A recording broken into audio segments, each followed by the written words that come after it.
তাওবা কি? তাওবা মানে ফিরে আসা আল্লাহর কাছে। ভুল করেছি, অনুতপ্ত হয়ে আল্লাহর কাছে ফিরে আসবে, এটার নাম তাওবা। To return back to your Lord, কাছে ফিরে আসবেন। এই ফিরে আসাটাকে আল্লাহ খুব পছন্দ করেন।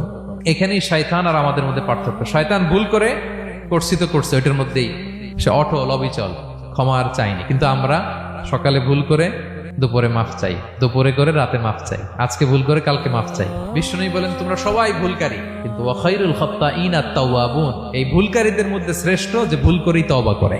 আমার প্রিয় ভাইয়েরা, এই তওবার দৃশ্যটা দেখতে আল্লাহ বড্ড পছন্দ করে। বান্দা যখন ভুল বুঝতে পারে, মাথাটা নিচু করে চোখের পানি ছেড়ে বান্দা যখন কাঁদতে শুরু করে, এই দৃশ্যটা দেখলে আল্লাহ সহ্য করতে পারে।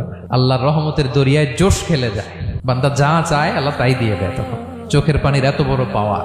এজন্য আমরা ভুল করে যেন অটল না থাকি, আল্লাহর কাছে যেন ক্ষমা চাই, আমরা যেন ফিরে আসি তার দরবারে। তার দরবার সবসময় খোলা, এবং তিনি এই তওবার বা ফিরে আসার দৃশ্যটা দেখতে কত পছন্দ করেন শোনেন। রাসূল সাল্লাল্লাহু আলাইহি ওয়াসাল্লাম বলেন, ওয়াল্লাযী নাফসি বিয়াদিহি, তার শপথ যার হাতে আমার আত্মা, লাউলাম তুযনিবু, তোমরা যদি ভুল না করতে, লা যাহাবাল্লাহু বিকুম, আল্লাহ তোমাদেরকে ধ্বংস করে দিতেন। ওয়ালা জাআ বিকওমিন, আল্লাহ এমন এক জাতি তৈরি করতেন, ইউযনিবুন, ওরা খালি ভুল করতো, ফায়াস্তাগফিরুন, আর ক্ষমা চাইতো, ফায়াগফিরুল্লাহু লাহুম, আর আল্লাহ তাদের ক্ষমা করতেন। সুবহানাল্লাহ বললেন না?